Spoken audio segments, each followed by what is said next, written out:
Yes start. Supreme court ने अपने उस फैसले पर कल फिर से विचार करने वाली याचिकाओं को ठुकरा कर बिल्कुल सही किया, जिसमें यह कहा गया था कि विरोध प्रदर्शन के नाम पर सार्वजनिक स्थलों पर कब्जे स्वीकार्य नहीं है। पुलिस को ऐसे स्थल खाली कराने का अधिकार है।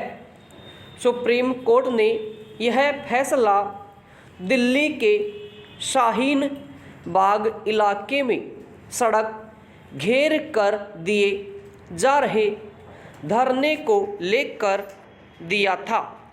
करीब 100 दिनों तक चला यह धरना नोएडा को दिल्ली से जोड़ने वाली सड़क पर कब्जा करके दिया जा रहा था।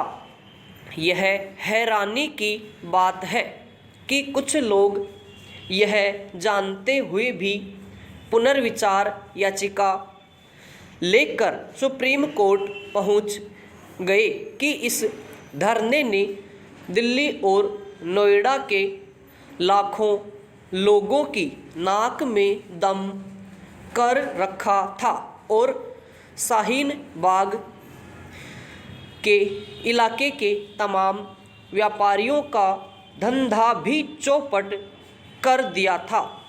आखिर पुनर्विचार याचिकाएं दायर करने वालों को यह साधारण सी बात समझ में क्यों नहीं आई कि धरना प्रदर्शन के नाम पर आम जनता को जानबूझकर तंग करने का अधिकार किसी को नहीं दिया जा सकता। ये पुनर्विचार याचिकाएं एक किस्म के दुराग्रह का ही परिचय दे रही है। यह अच्छा हुआ कि इन याचिकाओं को खारिज करते हुए सुप्रीम कोर्ट ने यह कहा कि प्रदर्शन का मतलब हर जगह और कभी भी नहीं हो सकता। उसने यह भी स्पष्ट किया कि लंबे खिंचे प्रदर्शनों के लिए ऐसे सार्वजनिक स्थलों का घेराव नहीं हो सकता जहां दूसरों के अधिकार प्रभावित होते हो। निसंदेह ऐसा तभी होता है जब विरोध के अधिकारों की पैरवी करने वाले अपने कर्तव्य की अनदेखी कर देते हैं।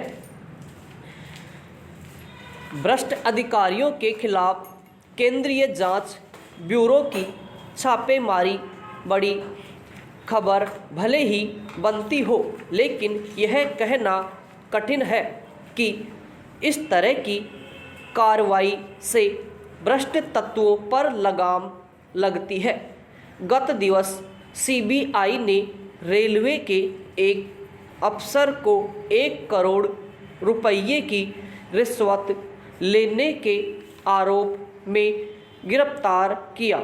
सीबीआई ने इसी सिलसिले में जिस तरह देश के 20 अलग अलग ठिकानों पर छापेमारी की, उससे यही पता चलता है कि एक अकेले अफसर का भ्रष्टाचार कितना व्यापक रूप लिए हुए था।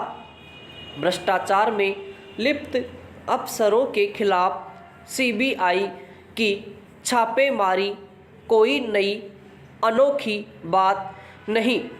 चंद दिनों पहले सीबीआई को अपने ही कुछ अफसरों के खिलाफ कार्रवाई करनी पड़ी थी। इसका मतलब है कि जिन पर भ्रष्टाचार पर लगाम लगाने की जिम्मेदारी है, वही भ्रष्ट आचरण करने में लगे हुए हैं। यह गंभीर स्थिति है, लेकिन इसका निवारण मौजूदा तौर तरीकों से नहीं हो सकता। यदि नौकरशाही के काम करने के तौर तरीकों में कोई बुनियादी परिवर्तन नहीं लाया जाता तो इसमें संदेह है कि सीबीआई की छापेमारी से उसके भ्रष्टाचार को नियंत्रित किया जा सकता है। भ्रष्ट अफसरों के यहाँ छापेमारी और उनकी गिरफ्तारी जैसे कदम इसलिए प्रभावी साबित नहीं हो रहे हैं क्योंकि एक तो ऐसे तत्वों को मुश्किल से ही कोई सज़ा मिलती है और दूसरे सज़ा मिलने में इतनी देर हो जाती है कि उसकी कोई अहमियत नहीं रह जाती।